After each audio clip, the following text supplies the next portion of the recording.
On a rocky cliff top, at the tip of Dyfed, Patrick sat down and thought about last night's dream.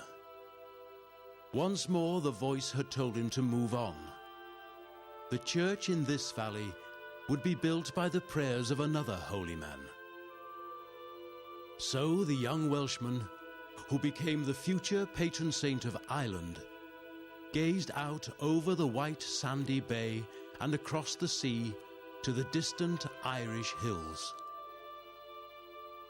30 years later, Saint Non gave birth on the same headland. Although thunder and lightning raged around her, she was bathed in sunlight, and a health-giving spring issued from the rocks at her side. Non called her son Dewi, David in English, and even as a child he had God-given gifts. Paulinus was David's spiritual teacher, and as he grew older, his sight faded. The lad put his hand over the blind man's eyes and blessed them. At once, Paulinus could see clearly. When he reached manhood, David travelled throughout South Wales and Western England, healing the sick, the blind, and the lame. He converted the people to Christianity and encouraged them to build churches. In the 6th century, these were small wooden huts set in a llan, which means fenced-in land. And the villages of Llanddewi took their names from the churches he established.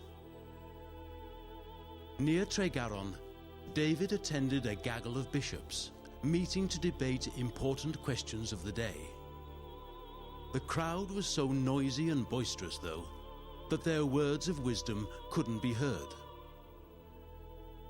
Well, David was tall in height, and he did have a big voice. So he laid his handkerchief on the ground, and the earth rose into a small hump beneath his bare feet. Then a white dove flew down from the heavens onto his shoulder, and he spoke to the people below with a voice that resounded like a trumpet. The church of Llanddewi Brefi was built on the mound which had grown up under David's feet, and his stone staff was kept inside as a holy reminder of that day. David founded his own church in Dyfed, near St. Patrick's Bay of white sand, and his followers lived in smaller huts close by. Life was simple and severe for the monks, because he was a gentle but firm taskmaster. The monks grew their own crops and pulled the ploughs themselves instead of using oxen. Meals consisted of bread and herbs, and their leader became known as Dewi Ddwyfwr, or David the Water Drinker, since that was all he drank. One of the monks was a short nobleman from Brittany called Justinian. He was both friend and confessor to David, but he sought an even more austere and isolated lifestyle. So he retreated to the extreme end of the peninsula and hacked away the neck of land connecting it to the monastery. Only jagged rocks remained over which the sea surged. The island of Ramsey, which Justinian had created, was easily visited by seabirds and seals, but the tossing sea made it difficult for boats. Anyway, one day 2 sailors arrived. "David has fallen sick and begs your help. Can we take you across the sound?" The recluse agreed and stepped into the boat. Partway across, though, he became suspicious of the strange oarsman, and he began reciting from Psalm 79. "Help us, Lord, our God of our salvation, for the glory of thy name." At his words, the mariners turned into croaking black crows and whirled away into the stormy sky. Justinian managed to row back to Ramsey, but the devil crows had reached it before him. They entered into his servants, who rushed out to assault him and then cut off his head. This time, Justinian walked back across the sea carrying his own head, and the waves didn't bother him at all.